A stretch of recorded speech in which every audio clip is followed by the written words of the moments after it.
saying my plan to just not finish college and just move to Japan and things will happen. And this customer left a note to me on her check saying, like, you owe it to yourself to finish college, don't quit now, or whatever, you'll never regret that you finished college, Because really, I think I was about 2 semesters away from completing my degree, So I was like, oh, whatever, you don't know anything.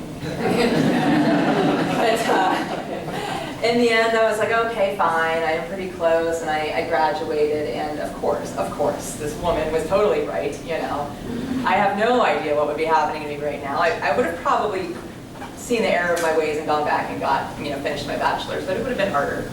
But anyway, so I graduated, and the biggest, what do I want to say?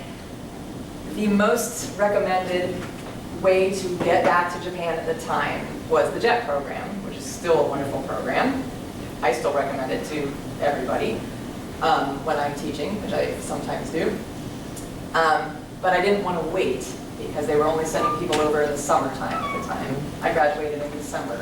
I couldn't possibly wait that long, So I got a job with, if you ever heard of OHJAN. It's a corporate English teaching school.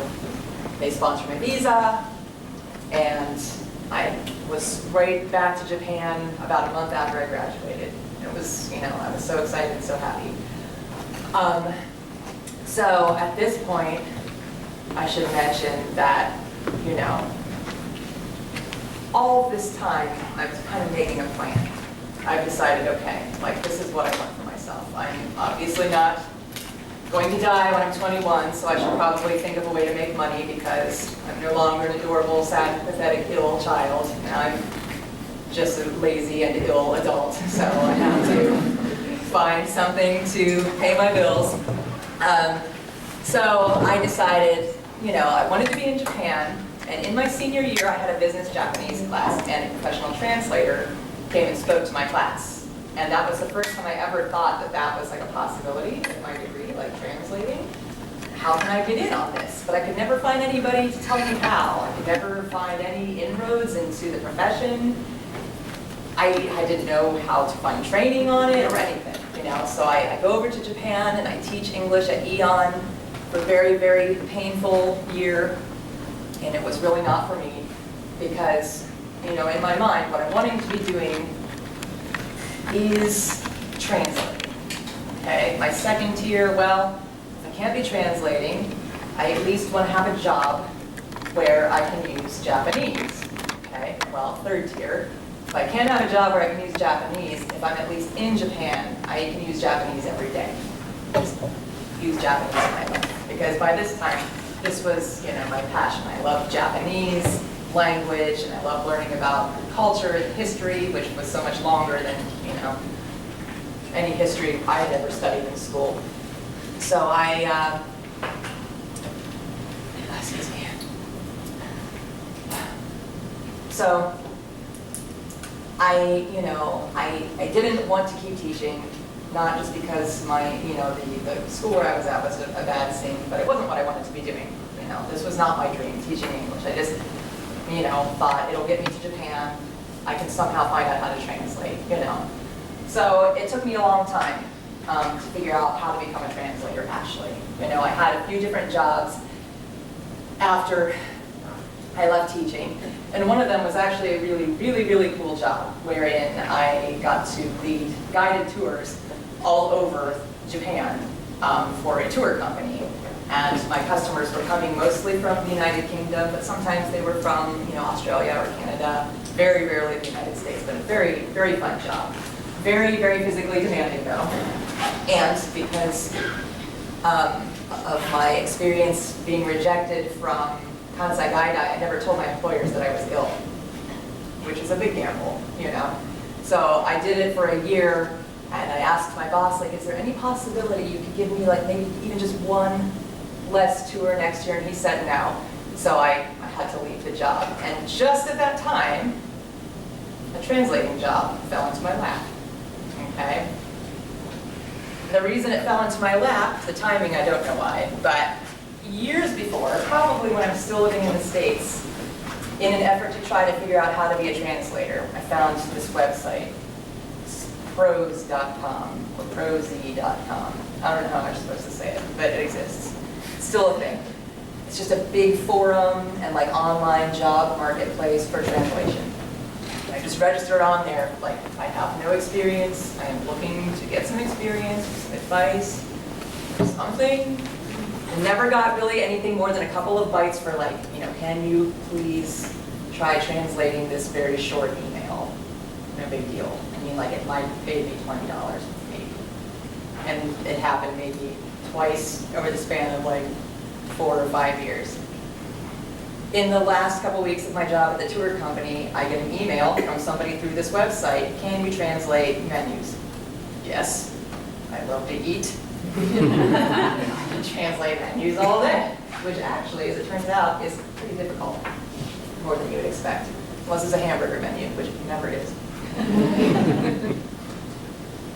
Anyway, so once I had this experience, I had more and more experience to put on my resume. And in Japan, when you leave a job, in order to get unemployment, one of the requirements is that you go to these job-seeking agencies and actually look for work, or pretend to look for work if you don't really want a job.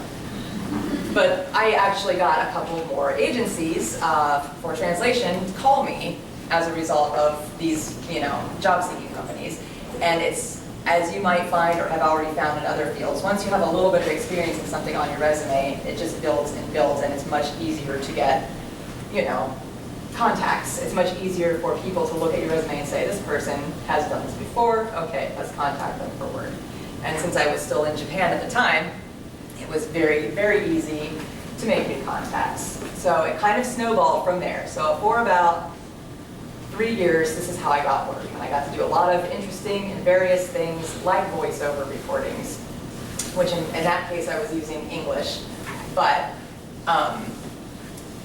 that's not something I ever thought I would get to do, so it was a little bit fun. But I got to do a lot of interpreting. I got to do a lot of work for the, I forget what the abbreviation is, but it's the Ministry of Land, Infrastructure, and Transportation, something like that.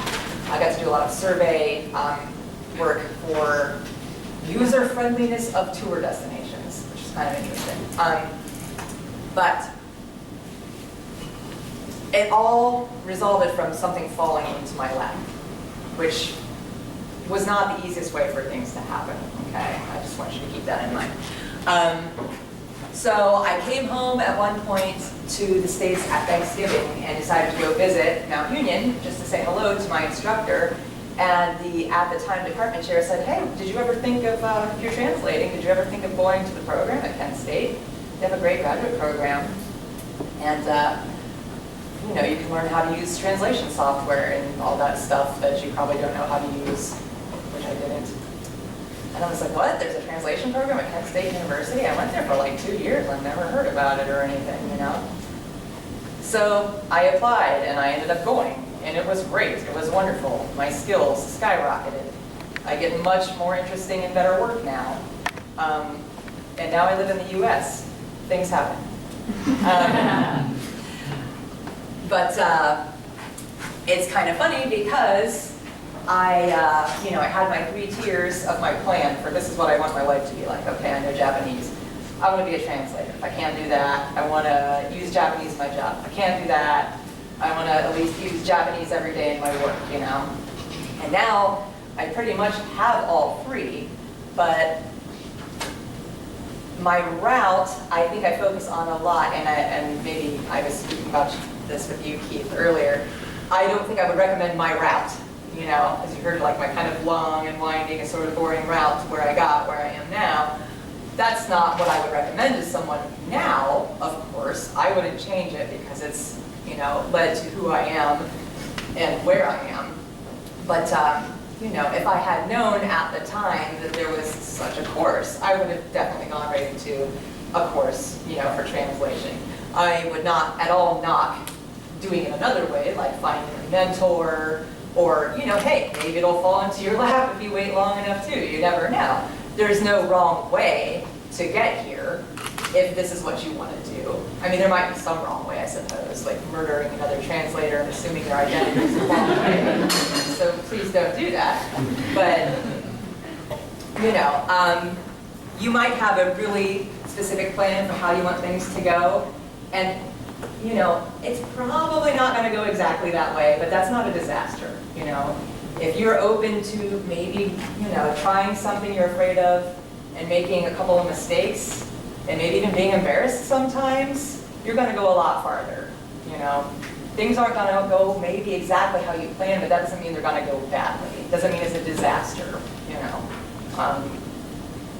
I don't know. I never would have thought that, you know, I would be like, oh yeah, I'm going to live in Ohio again, because I thought Japan is the place for me, I'm never going to leave. Well, I did, and Ohio is great. I do love it here. I go to Japan about once a year. I'm going next month, or like the whole month, sort of accidentally, but that's how it worked out, you know. That's how things work out for me. You can make things work out how you want to, some things, but not everything. But they do work out, and it's usually kind of cool to look back and see where you came. I mean, like if 17-year-old Elizabeth Fender were here right now, I like to think that she'd be pretty excited about who I am now. Not just because of my hairdo, but because of, you know, all the great stuff, you know, life experience that I got. So I guess that's about it. And I look forward to talking to you all later. Thanks for listening.